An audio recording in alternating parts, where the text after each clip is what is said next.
Hello दोस्त, नमस्ते, प्रणाम। मैं आपकी वंदना स्वागत करती हूँ फ्रेंड सुमन लोकगीत के चैनल पे। सुमन लोकगीत के चैनल पे आप सभी का स्वागत है फ्रेंड। आप लोग से रिक्वेस्ट है, सुमन चाची के चैनल को सपोर्ट करिए, अपना ढेर सारा प्यारा आशीर्वाद दीजिएगा। और हम लोग सोहर गीत लगातार आप लोग के बीच में देते हैं, क्योंकि आप लोग सोहर ही ज़्यादा सुनते हैं और सोहर का समय चल रहा है। आइए, सोहर का सही बात है। सोहर का कोई आज ये बोल रहे हैं सोहर का कोई सदा नहीं, जो हमेशा अभी भी हमेशा चला है। सदाबहार नहीं, ये था में अगस्तों में ज्यादा ही लड़के सबके पता नहीं। सोहर बर्थडे में गाई दिया था, बर्थडे बहुत रहा था, बड़ा ही मतलब सोहर बरहा मास चलत है। सदाबहार भी सदाबहार सदा या बहार, सदा हमेशा चलता है, बहार से चलता है, भारत की चलत है। अब एक अर्थ भी निकाल जाए, याद ना बतावत है, हम इसे मजाक करते हैं। जय हो जय हो। आजू अयोध्या में नहीं भये राजा दशरथ घर, राजा दशरथ घर हो। रामा बाजै लागे आनंद बधैया उठन लागे, सोहर उठन लागे सोहर हो। रामा बाजै लागे आनंद बधैया उठन लागे, सोहर उठन लागे सोहर हो। सुनहु नगरिया के चेरिया हालिया बेगे, आवऊ हालिया बेगे आवऊ हो। चेरिया राजा आगे खबर जनावऊ धगड़िन बोलावऊ धगड़िन बोलावऊ हो। चेरिया राजा आगे खबर जनावऊ धगड़िन बोलावऊ धगड़िन बोलावई हो। सोन के खड़ुआ राजा दशरथ ढगिरी बोलावई धगड़िन बोलावई हो।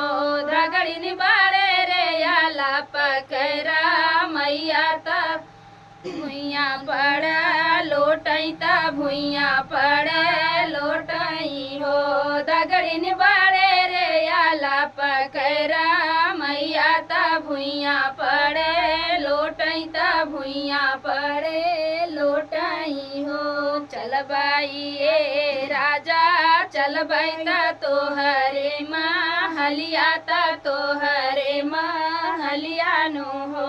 राजा हमले बाई सोने के हासियवा तबाई नरवा छिन बाई तबाई नरवा छिन बाई हो। राजा हमले बाई सोने के हासियवा तबाई नरवा छिन बाई तबाई नरवा छिन बाई हो। यह सतया वैदा गिरनी महलिया में ठड़ भाई महलिया में ठड़ भाई हो। रानी कहाँ वहाँ पे जना मेरा मैया तनार हम छिन बाई तनार हम छिन बाई हो। रानी कहाँ वहाँ पे जना मेरा मैया तनार हम छिन बाई तरान नार हम छिन बाई हो।